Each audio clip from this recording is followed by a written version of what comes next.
இதுக்கு நாங்க போகலாம். சரியா சரியா மகன், சரியா மகள்? சார், சாதாரணமா பின்னம் அப்படின்னு சொல்லிக்கிற வந்து பின்னம் என்பது தொகுதி எண்ணையும் பகுதி எண்ணையும் கொண்டு காணப்படுமா இருந்தா அதை நாங்க பின்னம் அப்படின்னு வரையறை செய்வோம். அப்ப உதாரணத்துக்கு 5 மேல் 2, 11 மேல் 8, சரியா? 8 அப்படிங்கிறது ஒரு முழு எண். அப்ப இந்த முழு எண்ணுக்கு கீழே 1 இருக்கனால இதுவும் ஒரு பின்னம் அப்படின்னு தான் வரையறை செய்யப்படும். சரியா? அப்ப எந்த ஒரு எண்ணிலையும் பகுதி எண்ணும் தொகுதி எண்ணும் காணப்படுமா இருந்தா அந்த மாதிரி எண்களை நாங்க என்னன்னு சொல்லுவோம்னு சொன்னா பின்னங்கள் அப்படின்னு சொல்லுவோம். அப்ப யாதாயினும் ஒரு எண் பகுதி எண்ணையும் தொகுதி எண்ணையும் கொண்டு காணப்படுமாயின் அவ்வாறான எண்கள் பின்னங்கள் என அழைக்கப்படும். அப்ப பகுதி எண்ணை நாங்க பாதம் அப்படின்னு சொல்றது, தொகுதி எண்ணை நாங்க தொப்பி அப்படின்னு சொல்றது. அதனால பின்னத்தை இப்படி நாங்க ஞாபகத்துல வச்சுக்கொள்ளலாம். பின்னங்களோட இயல்புகளின் அடிப்படையில 5 வகையான பின்னங்கள் இருக்குது.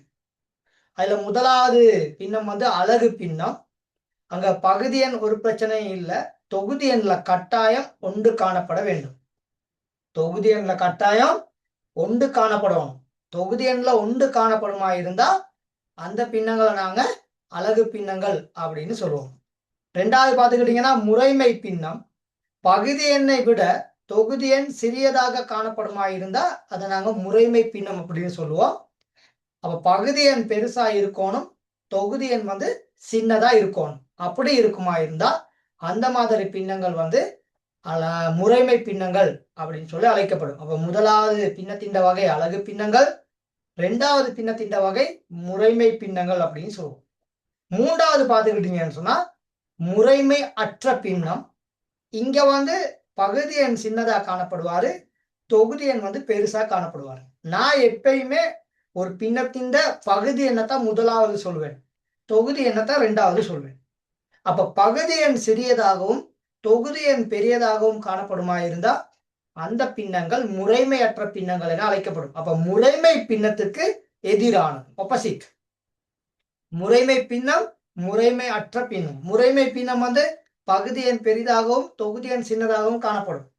அப்ப முறைமை அற்ற பின்னம்னா தொகுதி எண் பெருசா இருப்பாரு, பகுதி எண் வந்து சின்னதா இருப்பாரு. உதாரணத்துக்கு 2 மேல் 3, 3 மேல் 5, 7 மேல் 11, இந்த மாதிரி பின்னங்கள். அதுக்காக நாலாவது வகை வந்து கலப்பு பின்னம். ஒரு முழு எண்ணையும் ஒரு முறைமை பின்னத்தையும், சரியா? அங்கே பின்னம்னு தான் தந்திருக்கேன். ஒரு முழு எண்ணையும் ஒரு முறைமை பின்னத்தையும் கொண்டு காணப்படுமா இருந்தா அந்த மாதிரி பின்னங்களை நாங்க சொல்லுவோம் கலப்பு பின்னங்கள் என அழைக்கப்படும். அதாவது கட்டாயம் ஒரு முழு எண் இருப்பாரு, அந்த முழு எண்ணோட ஒன்றிணைந்து பிணைந்து ஒரு முறைமை பின்னம் காணப்படும். உதாரணத்துக்கு 1 2 1, 2 3 1, 4 5 2, சரியா? அப்படின்னு சொல்லி இந்த பின்னங்களை நாங்க இணைக்கல சொல்லலாம். அப்ப முதலாவது பின்னம் அலகு பின்னம், ரெண்டாவது முறைமை பின்னம், மூணாவது முறைமையற்ற பின்னம், நாலாவது வந்து கலப்பு பின்னம். ஐந்தாவது பின்னத்தை பார்த்துக்கிட்டீங்கன்னு சொன்னா சமவெளி பின்னம். இந்த சமவெளி பின்னம் என்பது எங்களுக்கு ஒரு பின்னம் தந்திருக்கும் பொழுது அந்த பின்னத்துக்கு சமனான ஒரு பின்னத்தை நாங்க எடுத்துரைப்பைத்தான் சமவெளி பின்னம் அப்படின்னு சொல்லுவோம். அப்ப இந்த சமவெளி பின்னத்தை நாங்க உருவாக்கணுமா இருந்தா எங்களுக்கு ஒரு பின்னம் தருவாங்க, அந்த பின்னத்தை பூச்சியம் இல்லாம ஏதாவது ஒரு எண் ஒரே எண்ணால பகுதி எண்ணையும் தொகுதி எண்ணையும் பெருக்கலாம், அல்லாட்டி பகுதி எண்ணையும் தொகுதி எண்ணையும் வகுக்கலாம். அப்ப ஒரே எண்ணால பெருக்குவதன் மூலமாகவும் ஒரே எண்ணால வகுப்பதன் மூலமாகவும் ஒரு பின்னத்துக்கு இன்னொரு பின்னம் உருவாக்கப்படுமா இருந்தா அந்த பின்னங்களை நாங்க சொல்லுவோம் சமவெளி பின்னங்கள் அப்படின்னு சொல்லுவோம். அப்ப இங்க 5 2க்கு 10 4 சமவெளி பின்னம். 5 2க்கு இந்த 10 4 சமவெளி பின்னம் அப்படிங்கிறத ஞாபகத்துல வச்சுக்கணும். அதே மாதிரி இங்க 12 8க்கு 3 2 சமவெளி பின்னம் அப்படிங்கிறத நாங்க விளங்கிக் கொள்ளலாம். இதுதான் பின்னங்களோட வகைகள். சரியா?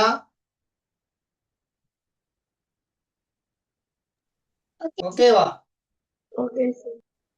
சார், அப்ப இந்த அவ்வளவு விஷயங்கள் நாங்க ஆல்ரெடி பார்த்த விஷயங்கள். அடுத்து பார்த்துக்கிட்டீங்கன்னு சொன்னா ஒரு கலப்பு பின்னத்தை எப்படி முறைமையற்ற பின்னமாக மாத்தலாம்? யாராவது தெரிஞ்சவங்க சொல்லுங்க. ஒரு கலப்பு பின்னத்தை எப்படி முறைமையற்ற பின்னமா மாத்தலாம்? முழு எண்ண பகுதி எண்ணோட பெருக்கி அதோட தொகுதி எண்ணை கூட்டணும். Very good. ஓகே, சரியா. முழு எண்ணையும் பகுதி எண்ணையும் பெருக்கி, இந்த முழு எண்ணையும் இந்த பகுதி எண்ணையும் பெருக்கி, இந்த பெருக்கி வார விடையோட அந்த தொகுதி எண்ணை நீங்க என்ன செய்யணும்? கூட்ட வேண்டும். இந்த தொகுதி எண்ணை கூட்டணும். இதுதான் ஸ்டாண்டர்ட் ஃபார்மட். அப்ப இந்த ஒன்றையும் ரெண்டையும் பெருக்குனீங்கன்னா ரெண்டு ரெண்டு, ரெண்டோட ஒன்றை கூட்டினா 3. அப்ப 2ன் மேல் 3 அப்படின்னு சொல்லி வரும். இங்க பகுதி எண் ஒரு நாளும் என்ன செய்ய மாட்டாரு? மாற மாட்டார். பகுதி எண் ஒரு நாளும் மாற மாட்டார். 3ஐயும் 5ஐயும் பெருக்குனா 15, 15ஓட 2 கூட்டுனீங்கன்னு சொன்னா 17. அப்ப 5ன் மேல் 17 அப்படின்னு சொல்லி இங்க காணப்படும். இன்னொரு ஞாபகம் மூட்டால் தான் செய்து கொண்டு போறேன், அதனால பார்த்து கொள்ளுங்க. 2ஐயும் 7ஐயும் பெருக்குனீங்கன்னா 14, 14ஓட 3 கூட்டினீங்கன்னா 17. ஸோ 7ன் மேல் 17 அப்படின்னு சொல்லி வரும். அப்ப இதுதான் அந்த முறைமையற்ற பின்னமாக மாத்துற வேலை. அப்ப ஒரு கலப்பு பின்னம் ஒன்று எங்களுக்கு தந்திருந்தா அந்த கலப்பு பின்னத்தை நாங்க முறைமையற்ற பின்னமா மாத்துறதுக்கு முழு எண்ணையும் பகுதி எண்ணையும் பெருக்கி அதோட தொகுதி எண்ணை நாங்க என்ன செய்யணும்? கூட்ட வேண்டும். கூட்ட வேண்டும். சரி, இதுல யாருக்காவது பிரச்சனை இருக்கா? இல்ல தானே? இல்ல சரி, அதுக்கடுத்து பாத்துக்கிட்டீங்கன்னு சொன்னா இந்த ஒவ்வொரு தலைப்புகளையும் கொஞ்சம் மெமரைஸ், இந்த ஞாபகப்படுத்தல் கொஞ்சம் பண்ணிக்கிட்டு போறேன். சரியா? ஒரு முறைமையற்ற பின்னத்தை எப்படி நாங்க கலப்பு பின்னமா மாத்தலாம்? ஒரு முறைமையற்ற பின்னத்தை எப்படி நாங்க கலப்பு பின்னமா மாத்தலாம் அப்படின்னு சொல்லி பாத்துக்கிட்டீங்கன்னா, இப்போ 11ன் கீழ் 4 இது ஒரு முறைமையற்ற பின்னம். அப்ப இந்த பின்னத்தை நாங்க மனனம் தான் செய்து வச்சுக்கிறோம். நெடும்பிரித்தல்ல என்ன செய்யணும்? 11 4ஆல பிரிக்கணும். அப்ப 11 4ஆல பிரிச்சீங்கன்னா 11ல 4 முழுமையாக 2 தடவை. அப்ப 4 8. அப்ப 11ல இருந்து 8 கழிப்பீங்க, மீதி 3 வரும். அப்ப இப்படி நாங்க பிரிச்சது பிற்பாடு இந்த மீதி எப்பயுமே தொகுதி எண்ணாக எழுதப்படும். சரியா? அப்ப 3உடன் மன்னிக்கவும் 2உடன் 4ன் மேல் 3 இதான் ஆன்சர். அப்ப இத மனப்பாடம் செய்து வச்சுக்கிறோம். சரியா? இத மனப்பாடம் செய்து வச்சுக்கிறோம். அப்ப 2ன் மேல் 3 நாங்க மாத்தணும்னா 1உடன் 2ன் மேல் 1 அப்படின்னு சொல்லி வருவார். 5ன் மேல் 8 நாங்க மாத்தணும்னு சொன்னா 1உடன் 5ன் மேல் எவ்வளவு? 3. அப்ப அந்த மீதி வாரது கட்டாயம் தொகுதி எண்ணாக காணப்படும். சரியா? பகுதி எண் மாற்றம் இல்லை, பகுதி எண் எந்த மாற்றமும் இல்லை. அப்ப அந்த முழு எண்ணையும் அந்த தொகுதி எண்ணையும் மட்டும்தான் நாங்க கண்டுபிடிச்சுக்கிறோம். அதுதான் இன்னைக்குள்ள ஸ்பெஷல். அப்ப இதெல்லாம் இந்த பின்னங்கள் பாடத்துல அந்த பெரிய கேள்விக்குள்ள வரும், ஆங்காங்கே கொஞ்சம் வரும். அப்ப அதனால அதுக்கெல்லாம் ஞாபகத்துல கட்டாயம் நாங்க வச்சுக்கிறோம். சரிதானே? அப்ப இதுதான் ஒரு கலப்பு பின்னத்தை எப்படி முறைமையற்ற பின்னமா மாத்தலாம், ஒரு முறைமையற்ற பின்னத்தை எப்படி கலப்பு பின்னமா மாத்தலாம், ரெண்டையும் விளங்கியிருக்கணும் கட்டாயம். அப்படி இல்லாட்டி எனக்கு சிக்கலாகி போயிடும். சரி, அடுத்து பாத்துக்கிட்டீங்கன்னு சொன்னா பின்னங்களோட கூட்டல் இருக்குது. எப்பயுமே பின்னங்களோட கூட்டல் வந்து 2 வகைப்படும். பகுதி எண் சமனான பின்னங்களை கூட்டல் முதலாவது வகை. பகுதி எண் சமனான பின்னங்களை கூட்டல் வந்து முதலாவது வகை. சரியா? இப்போ உதாரணத்துக்கு அந்த போர்ட்ல உள்ள அந்த இது இருக்கட்டும். இப்ப இது பாருங்க, நான் இந்த இங்கிட்ட ஒன்று எழுதுறேன். சரியா? இப்ப எல்லாத்துக்கும் டக்குன்னு புரியும் அப்படின்னு சொல்லி நினைக்கிறேன். எங்க கையில, சரியா, எங்க கையில ஒரு பான் துண்டை, ஒரு ராத்தல் பானை 4ஆ பிரித்து, சரியா, 4ல ஒரு துண்டும், அதே இந்த பக்கம் எங்க கிட்ட 4ல 2 துண்டும் இருக்கு. அப்ப இது ரெண்டையும் நாங்க சேர்த்தா, சரியா, பிராக்டிக்கலா நாங்க சேர்த்தா இந்த 4ல் 1 நாங்க காராத்தன்னு சொல்லுவோம். 4ல் 2 நாங்க எப்படி சொல்லுவோம் பேச்சு வழக்குல? ராத்தல். அப்ப கால் ராத்தலையும் அரை ராத்தலையும் சேர்த்தா எல்லாத்துக்கும் தெரியும் எத்தனை ராத்தல்னு சொல்லி. எவ்வளவு? 3/4 ராத்தல். அப்ப அதே தான் நாங்க செய்முறையிலையும் செய்யும் பொழுது அந்த விட கட்டாயம் மாற இயலாது. அப்ப அதனால வேண்டி இந்த பகுதி எண்ணை நாங்க கூட்டுறது இல்ல, பின்னங்களோட கூட்டல்ல தொகுதி எண்ணை மட்டும்தான் நாங்க கூட்டணும். ஆகவே 4/3 அப்படின்னு வந்துடும். நல்லா ஞாபகத்துல வச்சுக்கொள்ளுங்க. ஒரு செயற்பாட்டு ரீதியா அவர் ஒரு பிராக்டிக்கலா சரியா எங்க கையில இந்த ஒரு அராத்தல் பானையும் காராத்தல் பானையும் ஒன்னா சேர்த்தோம்னா முக்காராத்தல் கட்டாயம் எங்களுக்கு கிடைச்சிடும். அப்ப அதையே நாங்க இப்படி செய்க வழியில செய்முறை ரீதியாக செய்க வழியில செய்தோம்னா அதே ஆன்சர் கட்டாயம் வரும். அப்ப எப்பயுமே பகுதி எண்கள் சமனான பின்னங்களை கூட்டும் பொழுது பகுதி எண்ணை கூட்டுறது இல்ல. நல்லா ஞாபகத்துல வச்சுக்கணும். தொகுதி எண்ணை மாத்திரம் தான் நாங்க கூட்டுவோம். அப்ப பகுதி எண்கள் இங்க சமன். ஆகவே 2ஐயும் 1ஐயும் கூட்டினீங்கன்னா 4/3 அப்படின்னு சொல்லி வரும். அப்ப அதே போலதான் இந்த 5/1 இங்க 5/4. அப்ப 2ஐயும் கூட்டக்கில பகுதி எண் மாற மாட்டாரு. இந்த 1ஐயும் 4ஐயும் கூட்டுவீங்க. அப்ப 1ஐயும் 4ஐயும் கூட்டினா மகள் 5/5 வரும். இப்படி பகுதி எண்லையும் தொகுதி எண்லையும் பின்னங்கள்ல ஒரே பெருமானங்கள் காணப்படுமா இருந்தா அதுக்கான விட 1. அப்ப இந்த 1ங்கிற புள்ளிக்கு தான் இங்க இந்த 1ங்கிற இந்த பெருமானத்துக்கு தான் இங்க மார்க்ஸ். நல்லா ஞாபகத்துல வச்சுக்கொள்ளுங்க. யாராவது ஒரு ஆள் 5/5 எழுதி விட்டுருந்தீங்கன்னு சொன்னா அந்த ஃபுல் மார்க்ஸ் உங்களுக்கு கிடைக்காது. அப்போ ஒரே தொகுதி எண்ணையும் ஒரே பகுதி எண்ணையும் கொண்டு காணப்படுமா இருந்தா அதுக்கான பெருமானம் கட்டாயம் 1 அப்படிங்கிறத ஞாபகத்துல வச்சுக்கணும். சரியா? Okay sir. அப்ப சமனான பின்னங்களை கூட்டக்கில இந்த சரியா ஒரு நெறிமுறைய கட்டாயம் நீங்க கையாளும். இப்ப இங்க பாருங்க 11/5 11/3. சரி, இதெல்லாம் நோட் பண்றதுல சின்ன ஒரு ஞாபகப்படுத்தல் அவ்வளவுதான். அப்ப 11/5ஐயும் 3ஐயும் நேரடியா நாங்க கூட்டலாம். அப்ப 5ஐயும் 3ஐயும் நாங்க நேரடியா கூட்டினோம்னா எங்களோட விட 11 சாரி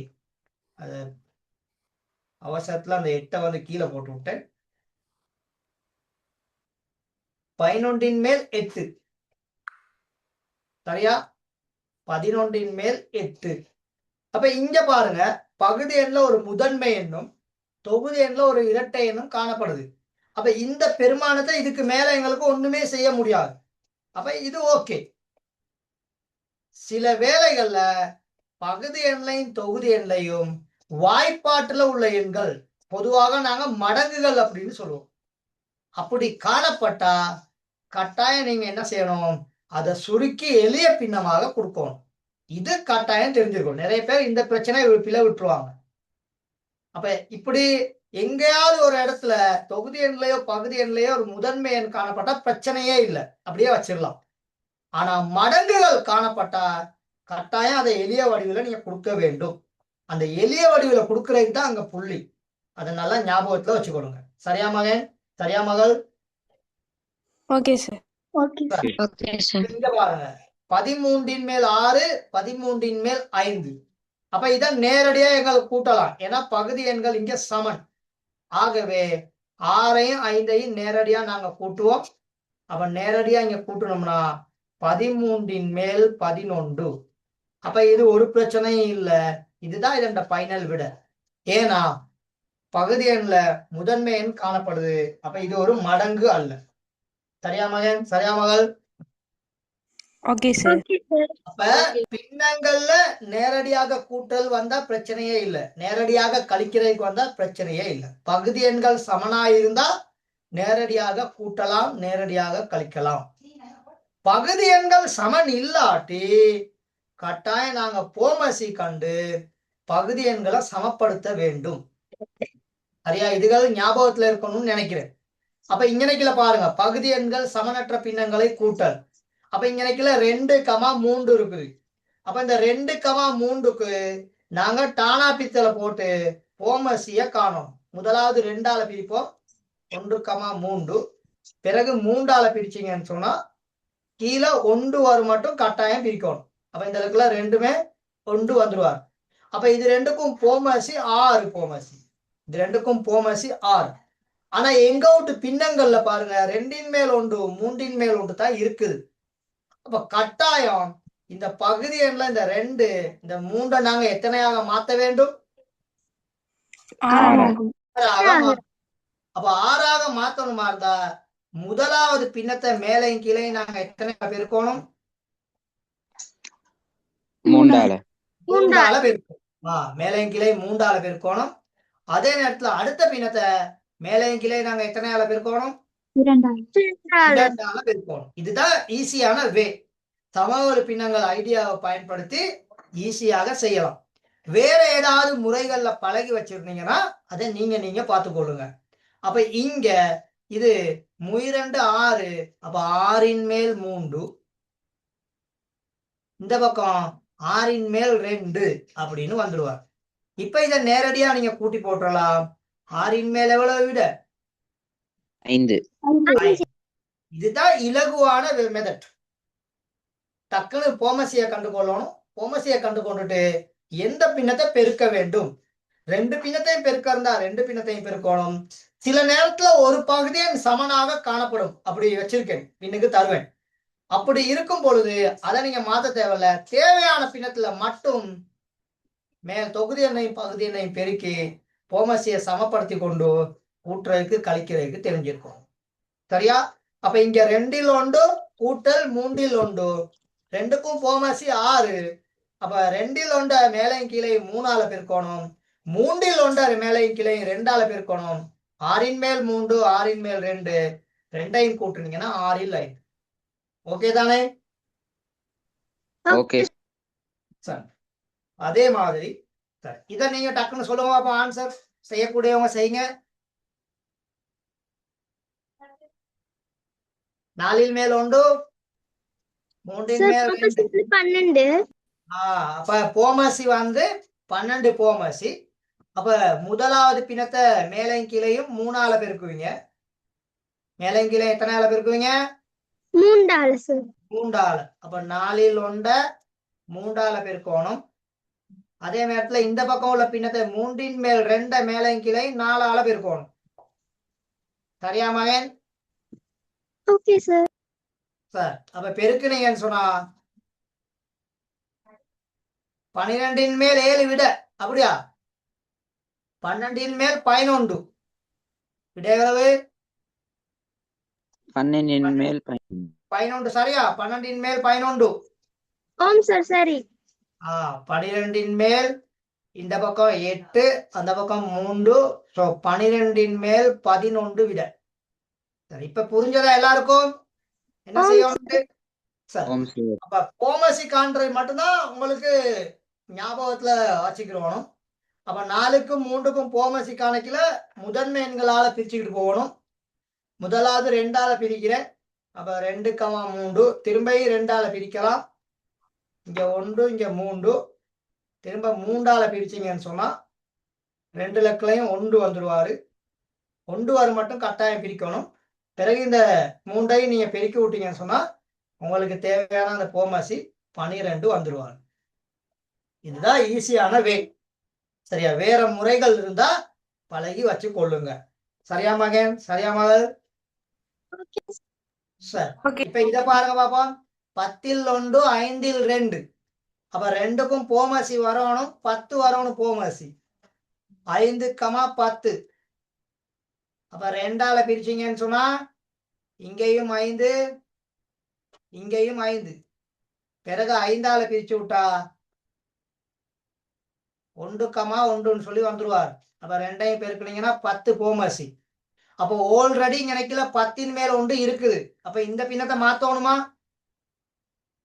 இல்ல சார். இல்ல. அப்ப அதை அப்படியே வச்சுக்கொண்டு இந்த 5ன் மேல் 1 மட்டும் நீங்க என்ன செய்யணும்? 5ன் மேல் 2 மட்டும் எத்தனையால பெருக்கணும்? 2ஆல பெருக்கணும். ஏன்னா கீழே 5 இருக்குது. அதனால இதை மட்டும் 2ஆல பெருக்கி விட்டீங்கன்னா இந்த பக்கம் 10ல் 1, இங்கிட்டு 10ல் 2, 10ல் 4. 10ல் 4. அப்ப 2ஐயும் கூட்டுனீங்கன்னா 10ன் மேல் 5. இப்ப இந்த 10ன் மேல் 5ன்னு வச்சா சரியா? இல்ல சார், சுருக்கலாம். அப்ப மேலையும் கீழையும் 5ஆல இதை பிரிக்கலாம். சரியா? 5ஆல சுருக்கலாம், அப்பலாட்டி 5ஆல பிரிக்கலாம். சரியா? எல்லாத்துக்கும் புரியும்படி சொல்றேன். சமவெளி பின்னங்கள் ஐடியாவை பயன்படுத்தி மேலையும் கீழையும் 5ஆல பிரிச்சு விட்டீங்கன்னு சொன்னா 2ல் 1 ஆன்சர். சரியா? Okay sir. இதுதான் இதுகள் ஞாபகத்துல வச்சிருக்கணும். ஏன்னா பின்னங்கள் எல்லாத்துக்கும் ஏழும் இந்த விடையை வந்து எளிய வடிவில கொடுக்கறத மறந்துடுவாங்க. அப்ப விடைய எளிய வடிவில கொடுக்கல அப்படின்னு சொன்னா ஃபுல் மார்க்ஸ் நினைக்கல என்ன செய்யாது, கிடைக்காது. சரி, அப்ப இந்த பின்னங்கள் கூட்டல் எப்படி செய்யறோமோ அதே மாதிரி தான் கழித்தலையும் செய்யணும். Okay sir. அப்ப அதுகள் கொஞ்சம் திரும்ப கொஞ்சம் பார்த்து வச்சுக்கிட்டா கொஞ்சம் நல்லோம். சரி, அதுக்கடுத்து நாங்க பார்த்த விஷயங்கள் நிகர் மாற்று அப்படின்னு சொல்லி பின்னங்கள்ட நிகர் மாற்று. நிகர் மாற்றுன்னு சொன்னா ஒரு பின்னத்தை நாங்க ரொட்டேட் பண்ணணும், அதாவது தலைகீழாக மாத்தணும். அப்ப எங்களுக்கு B இன் மேல் A அப்படின்னு ஒரு பின்னம் தந்திருக்காருன்னு வச்சுக்கொள்ளுங்க. B இன் மேல் A அப்படின்னு ஒரு பின்னம் தந்திருந்தா இந்த பின்னத்தின் நிகர் மாற்று பகுதி எண் வந்து தொகுதி எண்ணுக்கு போகணும். தொகுதி எண் வந்து எங்க வந்துடணும்? பகுதி எண்ணுக்கு வந்துடும். உதாரணத்துக்கு 2 மேல் 1 அப்படின்னு வச்சிருந்தா இதன் நிகர் மாற்று 1 மேல் எவ்வளவு? 2. இதுதான் தெரிஞ்சு வச்சிருக்கோம். ஏன் இதை தெரிஞ்சு வச்சிருக்கோம் அப்படின்னு சொன்னா பின்னுக்கு விஷயம் வருது, அதனால அங்கனைக்குள்ள விலையும் கொள்ளும். அப்ப பின்னங்கள்ட நிகர் மாற்றுனா பகுதி எண்ண தொகுதி எனக்கு போட்டு தொகுதி எண்ணை எங்க கொண்டு வந்து விடணும்? பகுதி எண்ணுக்கு விடும். இப்ப உதாரணத்துக்கு இது 2 வந்து ஒரு முழு எண், 2 வந்து ஒரு முழு எண். அப்ப இந்த 2 முழு எண்ணாக கருதும் பொழுது இதுக்கு கீழே 1 இருக்குன்னு கருதுனா அப்ப இந்த 2 கீழே வந்துருவாரு. அந்த கீழே உள்ள 1 மேல வந்து 2 மேல் 1 அப்படின்னு சொல்லி எங்களுக்கு வரும். இப்ப உதாரணத்துக்கு பாருங்க, இந்த 8 மேல் 3ஐயும் இந்த 3 மேல் 8ஐயும் பாருங்க. இங்க வந்து 8 வந்து கீழே இருக்குது, பகுதி எண்ணில் இருக்குது. அப்ப அந்த 8 நாங்க தொகுதி எண்ணுக்கு கொண்டு வந்திருக்கோம். தொகுதி எண்ணில் உள்ள 3 நாங்க கீழே கொண்டு வந்திருக்கோம். ஆகவே 3 மேல் 8 அப்படின்னு சொல்லி வரும். அப்ப நிகர் மாற்றுன்னு சொன்னா தந்திருக்க பின்னத்தை ரொட்டேட் பண்ணணும். அப்ப தொகுதி எண் கீழே வருவாரு, பகுதி எண் மேல போயிடுவார். சரியா மகன்? சரியா மகள்? Okay sir. இப்ப இந்த நிகர் மாற்று எப்ப எங்களுக்கு தேவை, எப்ப எங்களுக்கு பயன்படும் அப்படின்னா பின்னங்களோட வகுத்தல்ல தான் எங்களுக்கு பயன்படும். பின்னங்களோட வகுத்தல்ல. அப்ப உதாரணத்துக்கு பாருங்க, 3 மேல் 4 வகுத்தல் அடையாளம் 2 அப்படின்னு தந்திருக்காரு. அப்ப இதுல இந்த 2 என்பது முழு எண். அப்ப அந்த 2க்கு கீழே நாங்க எங்களுக்கு தெரியும் ஆல்ரெடி எத்தனை இருக்குன்னு சொல்லி எங்களுக்கு தெரியும். 2க்கு கீழே 1 இருக்குன்னு சொல்லி எங்களுக்கு தெரியும்.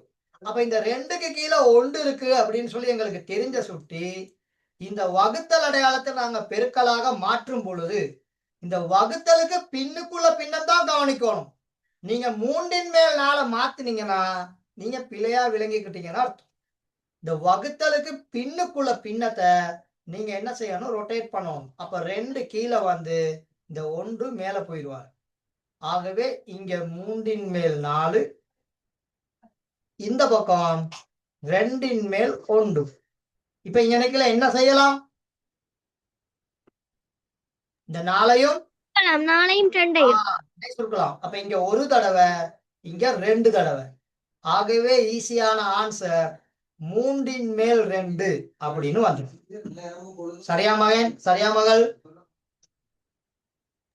Okay sir. அப்ப நல்லா திருப்பி ஒருக்கா சொல்றேன், கவனிச்சு கொள்ளுங்க. 3 மேல் 4ங்கிற பின்னத்தை நாங்க 2ஆல வகுக்கிறோம். அப்ப இங்க வகுத்தல்ல மட்டும் கையாளுற ஒரு சர்வதேச ஒரு முறையில உண்டு. அந்த வகுத்தல் அடையாளத்தை நாங்க பெருக்கலா மாத்தணுமா இருந்தா அங்க ஒரு விதிமுறை இருக்குது. வகுத்தல் பெருக்கலா மாறினா கட்டாயம் பின்னுக்குள்ள பின்னம் நிகர் மாற்று அடைய வேண்டும், அதாவது தலைகீழாக மாறணும். அப்ப அந்த 1 மேல போயிட்டு 2 கீழே வந்துருவார். அப்படி வந்தது பிற்பாடு இந்த 2ஐயும் இந்த 4ஐயும் சுருக்கலாம் மடங்குகள்னால. சோ ஆன்சர் 3 மேல் 2. ஓகேவா? ஓகே அடுத்தது பாரு, நான் வந்து மெமரைஸ் தான் பண்ணிட்டு போறேன், அதனால ஒவ்வொரு இதுகளை சொல்லுவேன், அவ்வளவுதான். இப்ப இது வந்து ஒரு கலப்பு பின்னத்தை இன்னொரு கலப்பு பின்னத்தால பிரிக்கிறோம். அப்ப இதை பிரிக்கிறதுக்கு முன்னுக்கு முதலாவது நாங்க என்ன செஞ்சுக்கிறோம்? முறைமையற்ற பின்னமா மாத்தணும். முறைமையற்ற பின்னமா மாத்திக்கிறோம். அப்ப 1 7 இருக்குன்னா 7, 7ஓட 2 கூட்டினீங்கன்னா 9. அப்ப 7ன் மேல் 9 வகுத்தல் அடையாளம். 2 2, 2ஓட 1 கூட்டினீங்கன்னா 3. சோ 2ன் மேல் 3. சரியா மகன்? சரியா மகள்? Okay sir. ஓகே. இப்ப இந்த வகுத்தல் அடையாளத்தை நாங்க பெருக்கலா மாத்த போறோம். அப்படி பெருக்கலா மாத்துனா எங்களுக்கு இந்த 2ன் மேல் 3, 3ன் மேல் 2 அப்படின்னு மாறிடுச்சு. மத்தபடி இந்த 7ன் மேல் 9ல எந்த மாற்றமும் இல்ல, அப்படியே இருப்பார்.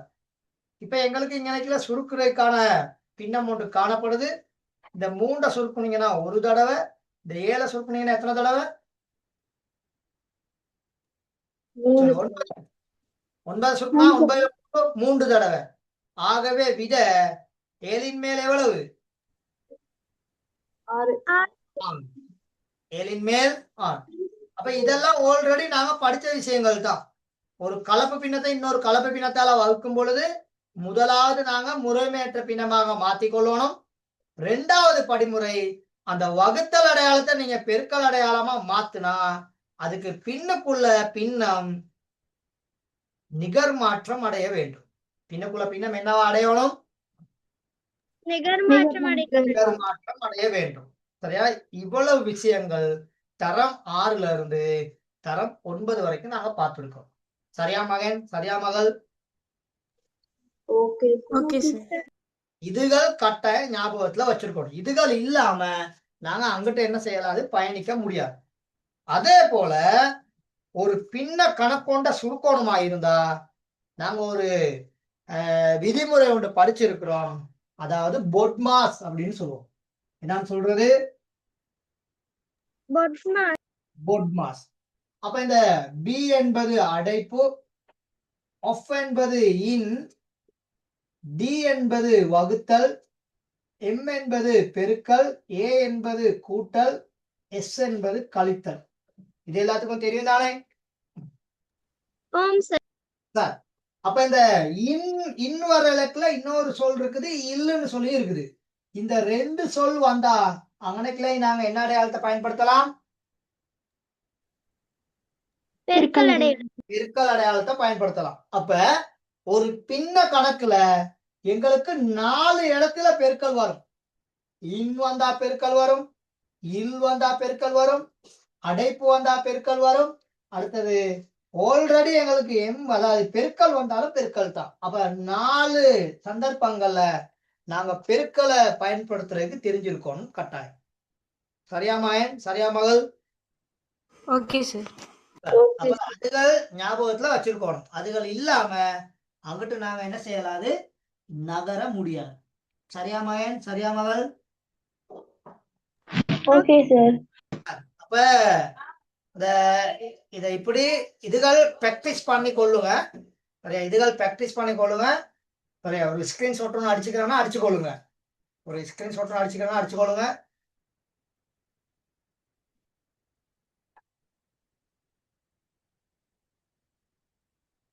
சரியா மகள்? அடிச்சுக்கிட்டீங்களா? சரி. இந்த இதுலயும் இருக்குது. இது சும்மா பிராக்டிஸ்க்கு தான். இது சும்மா பிராக்டிஸ்க்கு ஒரு பொழுதுபோக்காக சரியா கொஞ்சம் பார்க்கிறவங்க பார்த்து கொள்ளலாம். சரியா? ஓகேவா? Okay sir. Okay sir. இதுல எல்லாம் நல்ல கேள்வி இருக்குது. இதை நான் டக்குன்னு அனுப்பிட்டேன். பின்வரும் முறைமையில்லா பின்னங்களை கலப்பு பின்னமாக மாத்துக, பெருமானம் காண்க, கூட்டல் கழித்தல் இருக்குது. கலப்பு எண்களையும் இருக்குது, எல்லா எண்களும் இருக்குது. ஒரு ஸ்கிரீன்ஷாட் ஒன்று அடிச்சுக்கொண்டு கொஞ்சம் ப்ராக்டிஸ் பண்ணி பார்க்கலாம்.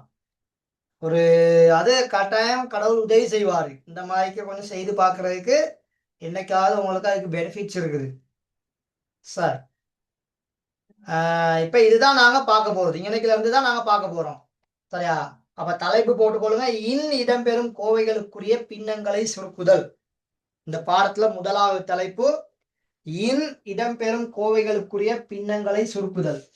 சரியா?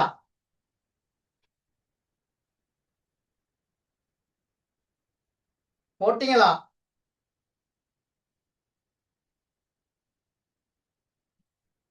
மகன் மகள்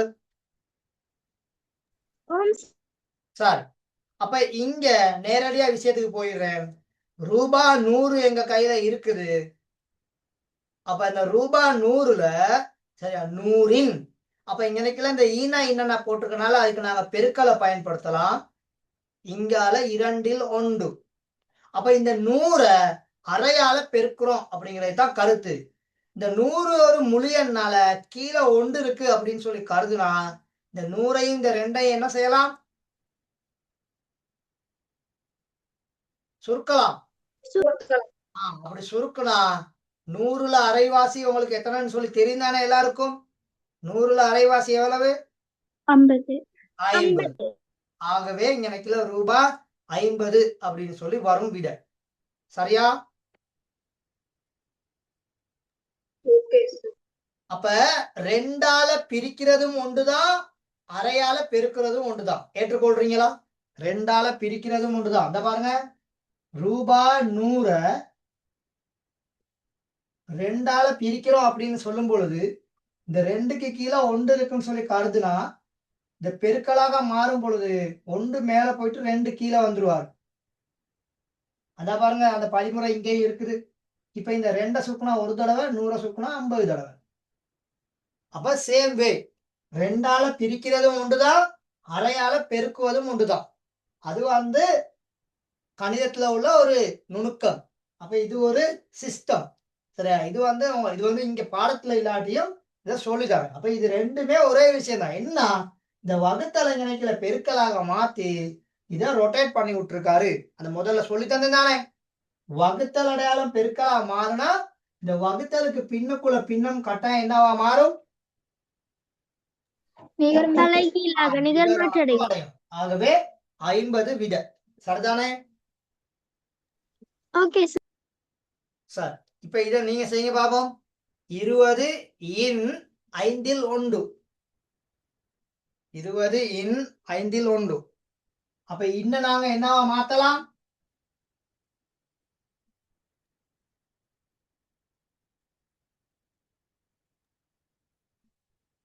இன்ன பெருக்கலாக மாத்தலாம். அப்படித்தானே?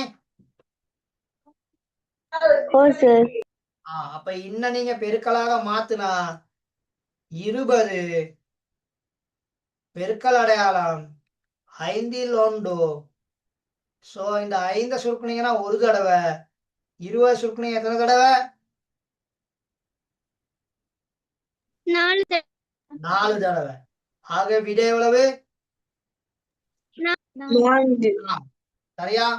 விட 4. அப்ப கிளியர் தானே?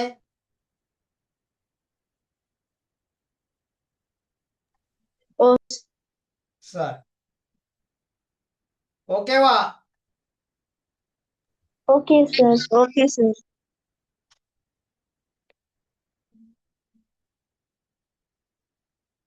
இப்ப இங்க பாருங்க, 3ல் 1 இன் 2ல் 1. 3ல் 1 2ல் 1 எல்லா இடத்துலயும் சுருக்கல் இருக்கும் அப்படின்னு நம்ம எதிர்பார்க்க இயலாது. அப்ப 3ன் மேல் 1 இன்னுக்காக பெருக்கலை போட்டுருவீங்க. இங்க 2ல் 1. அப்ப இங்க இப்ப சுருக்குறதுக்கு இல்லை. அப்ப இந்த மாதிரி சந்தர்ப்பத்துல பகுதி எண்ணையும் பெருக்கி விட்டுறணும், தொகுதி எண்ணையும் பெருக்கி விட்டுறணும். ஆகவே விட 6ல் 1. சரியா மகள்? சரியா மகன்? விட 6ல் 1. அப்ப எல்லா கணக்குலையும் எங்களுக்கு சுருக்கல் இருக்கும் அப்படின்னு நினைக்கவே கூடாது. ஒரு சில இடத்துல சுருக்கல்னு கொடுத்துருப்பான், அங்க கழித்தல் தான் இருக்கும், கூட்டல் தான் இருக்கும். இந்த இடத்துல பெருக்கல் மட்டும்தான் இருக்குது. சுருக்குதல்னா அது ஒரு பொதுவான ஒரு சொல். அந்த கணக்குல கூட்டல் இருக்குதா, கழித்தல் இருக்குதா, பெருக்கல் இருக்குதா, வகுத்தல் இருக்குதா அப்படிங்கிறத நாங்க தேடிக்கிறோம். அப்ப இங்க நினைக்கல ஈனா இன்னன்னா இன் வந்தா நாங்க என்னத்தை பயன்படுத்துவோம்? பெருக்கலை பயன்படுத்துவோம். அப்ப இன்னென்ற சொல்லுக்கு கணிதத்துல நாங்க பெருக்கல் அடையாளத்தை போடலாம். இன்னென்ற சொல்லுக்கு கணிதத்துல என்னத்தை போடலாம்? பெருக்கல் அடையாளத்தை போடலாம். ஆகவே இங்க விட 3ல் 1 பெருக்கல் அடையாளம் 2ல் 1. அப்ப இங்க சுருக்குறதுக்கு ஒண்ணுமே இல்லை, மடங்குகள் இல்லை. அதனால 3ல் 1ல 3ஐயும் 2ல் 1ல அந்த 2ஐயும் பகுதி எண்கள் ரெண்டையும் நேரடியா பெருக்கலாம், தொகுதி எண்கள் ரெண்டையும் நேரடியா பெருக்கலாம். ஆக விட 6ல் 1 அப்படின்னு சொல்லி வரும். சரியா மகன்? சரியா மகள்? Okay sir. சார்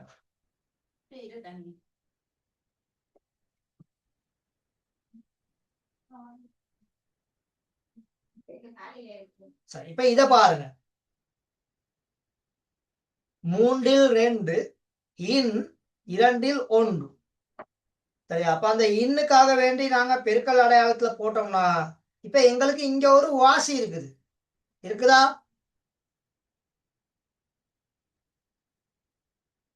சொல்லுங்க மகள், இருக்கா இல்லையா?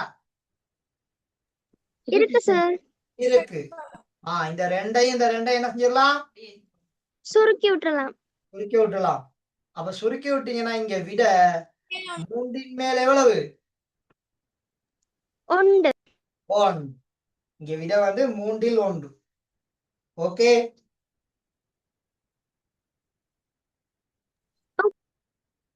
சரிதானே? அப்ப எல்லா இடத்துலயும் மடங்குகள் இருக்குன்னு சொல்லி எங்களுக்கு பார்க்க இயலாது.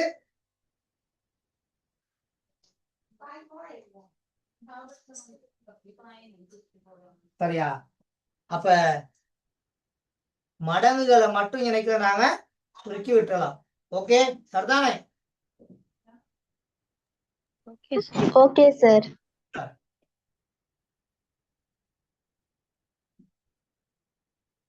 இப்ப இத பாருங்க, ஒரு பக்கம் கலப்பு எண் இருக்குது. அப்ப கலப்பு எண்ணை கண்டா நாங்க முதல்ல என்ன செஞ்சிடணும்? உரிமையற்ற பின்னமா முறைமையற்ற பின்னமா மாத்திரணும். அப்ப 1ஐயும் 5ஐயும் பெருக்கினீங்கன்னா 5, 5ஓட 4 கூட்டினீங்கன்னா 5ன் மேல் எவ்வளவு? 9. பெருக்கல் இன்னுக்கு பதிலா பெருக்கல் அடையாளம். இங்கால 3ன் மேல் எவ்வளவு? 2. 2. இப்ப சுருக்குறைக்கு எங்களுக்கு இருக்கா? சுருக்குறைக்கு எங்களுக்கு இருக்கா? 3 சார். 3 9 மடங்குகள்னால 3ல 3 ஒரு தடவை, 9ல 3 3 தடவை. இப்ப சுருக்குறதுக்கு வேற ஒன்றும் இல்ல. சோ 5ன் மேல் 6. 5ன் மேல் 6ன்னு வச்சா எங்களுக்கு புள்ளி தருவாரா? இல்ல சார், கலப்பு பின்னமா. அது ஒரு முறைமையற்ற பின்னம். அப்ப இத கலப்பு பின்னமா கொடுக்கணும். 1உடன் 5ன் மேல் எவ்வளவு? 1. 1. 6ல 5 வந்து முழுமையா ஒரு தடவை இருக்குது. அப்ப அந்த ஒரு தடவைக்குள்ள 5 கழிச்சு விட்டா மீதி எவ்வளவு? 1. 1. அப்ப அந்த மீதி 1 தொகுதி எண்ல வருவார். மீதி 1 எங்க வருவாரு? தொகுதி எண்ல தொகுதி எண்ல வருவார். சரி, அப்ப இன் போட்டா இப்படி சுருக்குறதுக்கான வல்லமை இருக்கணும். சரியா மகன்? சரியா மகள்? சரி சார். இதுல யாருக்காவது இப்ப பிரச்சனை இருக்கா? எந்த இலக்கலாவது இன் வந்தா என்ன செய்யணும்? இல்ல சார். இன் வார இடத்துல நிறைய இடங்கள்ல மடங்குகள் இருக்கும் சுருக்குறதுக்கு. ஒரு சில இடங்கள்ல மடங்குகள் இல்லாம இருப்பாரு. அந்த நேரத்துல தொகுதி எண்ணையும் தொகுதி எண்ணையும் பெருக்கி விட்டுறணும், பகுதி எண்ணையும் பெருக்கி விட்டுறணும். Okay, okay sir. இதுல லாஸ்ட் உதாரணம் 50 மீட்டர்னு தந்திருக்காரு. நல்லா பாத்துக்கொள்ளுங்க, 50 மீட்டர்னு சொல்லி தந்திருக்காரு. அப்ப இந்த 50 மீட்டர்ல 5ல் 3 பங்கு எவ்வளவு அப்படிங்கறதுதான் கேள்வி. சார் 500 மீட்டர்ல 5ல் 3 பங்கு எவ்வளவு? அப்ப நேரடியா 500 மீட்டர் கட்டாயம் விடைய கடைசியில மீட்டர்ல கொடுக்கணும். இல்லாட்டி பில எனக்குல 5ன் மேல் 3. இப்ப இந்த 5 சுருக்கலாம் ஒரு தடவை, இந்த 500 சுருக்குனீங்கன்னா 100 தடவை. ஆகவே விட எத்தனை மீட்டர்? 300 மீட்டர். 300 மீட்டர். சரியா மகன்? சரியா மகள்? Okay sir. அப்ப கிலோமீட்டர்ல தருவாரு, ரூபாவுல தருவாரு, சதுர கிலோமீட்டர்ல தருவாரு. சரியா? ஏதாவது ஒரு விஷயங்களை இங்கனைக்குள்ள கொண்டு வந்து தருவாரு. இந்த பக்கம் பங்கு பின்னம் இருக்கும். அதாவது பங்குன்னு தான் இருக்கணும். பின்னம் இருந்தா அத பங்குன்னு சொல்லித்தான் எடுக்கணும். அப்ப எங்களுக்கு தார ஒரு விஷயத்துல எத்தனை பங்கு அப்படிங்கிறத கண்டுபிடிக்கணும். உதாரணத்துக்கு காணியின் அளவா கூட இருக்கலாம், சொத்தா கூட இருக்கலாம், அப்படிலாட்டி ஒருத்தர்கிட்ட மாத சம்பளமா இருக்கலாம். மாத சம்பளம் 70,000 ரூபாய், உணவுக்காக சரியா 1/5 செலவழிக்கிறாரு அப்படின்னு தந்துவிடுவான். அப்ப 70,000 தர 1/5 சுருக்கி விட்டா 14,000 சம்பள உணவுக்காக செலவழிச்சிருப்பாரு அப்படின்னு கண்டுபிடிச்சிடலாம். சரியா? ஓகே சார், இதுல கொஞ்சம் கேள்வி இருக்குது, டக்குன்னு செய்யுங்க பாபம்.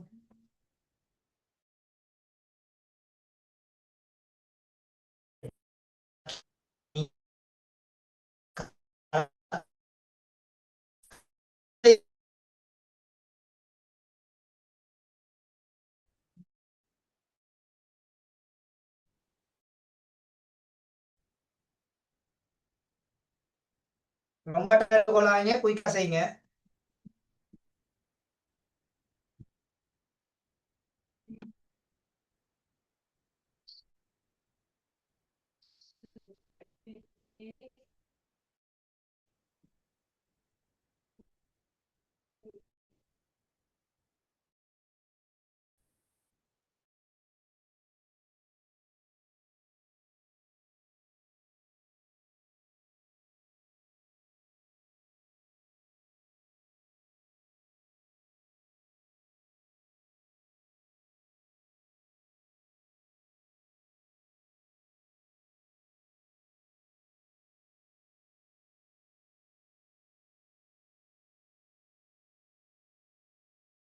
சரி ஸ்கிரீன்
மகன் மகன் தெரியாது.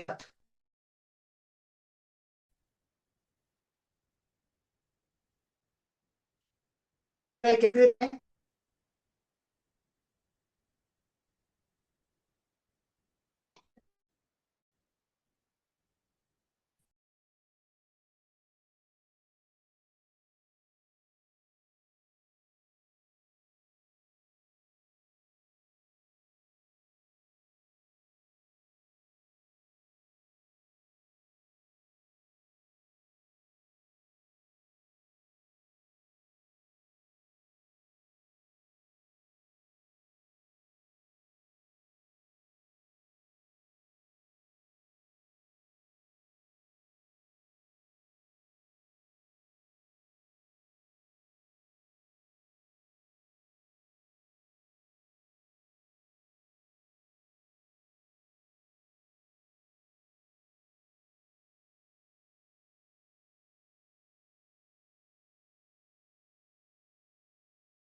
ஜிம்ல இருக்கு இது போன 1500 12,000 கொடுத்துருவாங்க. சரி ஓ சார். சரியா கடன் போயிட்டு முதல்ல 2 3 தடவை போயிட்டு போயிட்டு தான் வந்து கொண்டிருந்துச்சு. சரி இந்த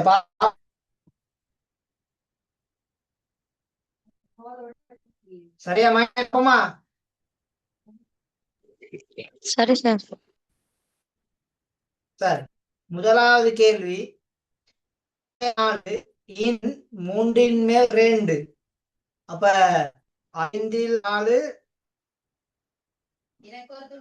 பெருக்கல் அடையாளம் 2. அப்ப இங்க கீழே எங்களுக்கு இல்ல சுருக்குறைக்கு இருக்கா இங்க? இல்ல இல்ல சார். இப்ப நேரடியா மேல் எவ்வளவு?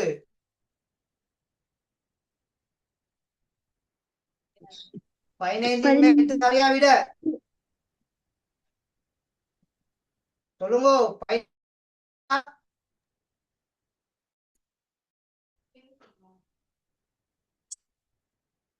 சரி சார். நான் பேசுறேன். ஓகே சாரி 15 மேல் 8 சாரி. இரண்டாவது கேள்வி 3 மேல் பெருக்கல் அடையாளம் 7 மேல் 6.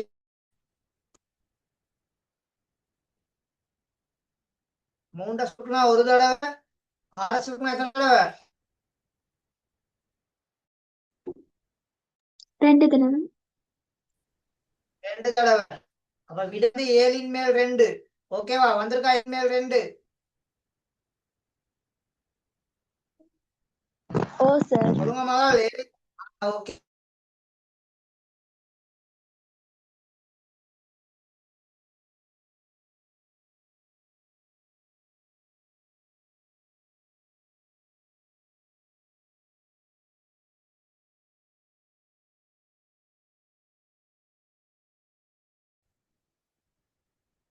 சார்.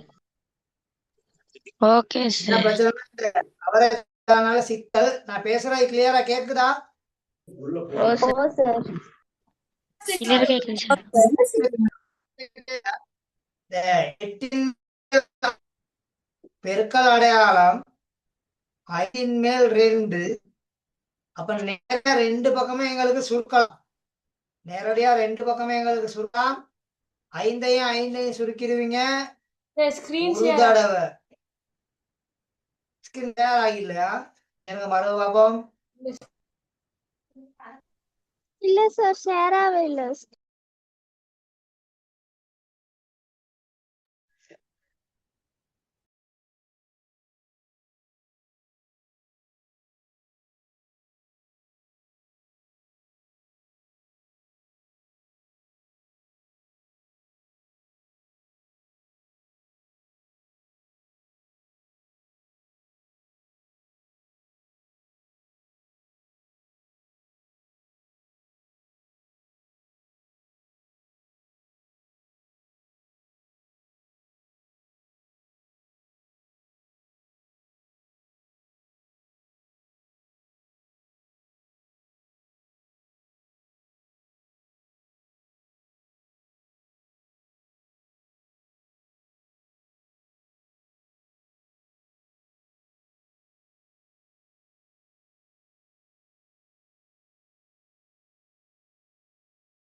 குட் ஈவினிங் எல்லாருக்கும். சாருக்கு நெட்வொர்க் ப்ராப்ளம் அப்படின்னா கரண்ட் போயிட்டு, ஸோ இன்னைக்கு கிளாஸ் இல்லை.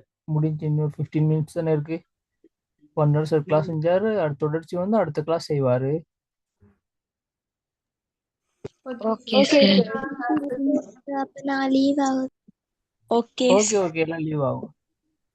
ஓகே நான் கிளாஸ் இன் பண்றேன்.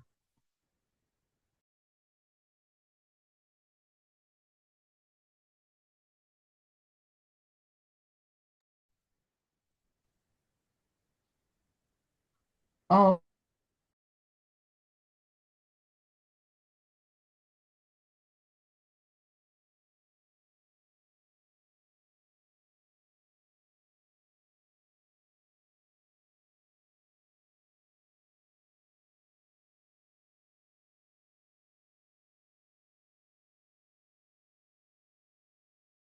ஓகே ஓகே நான் சொல்லிடுறேன்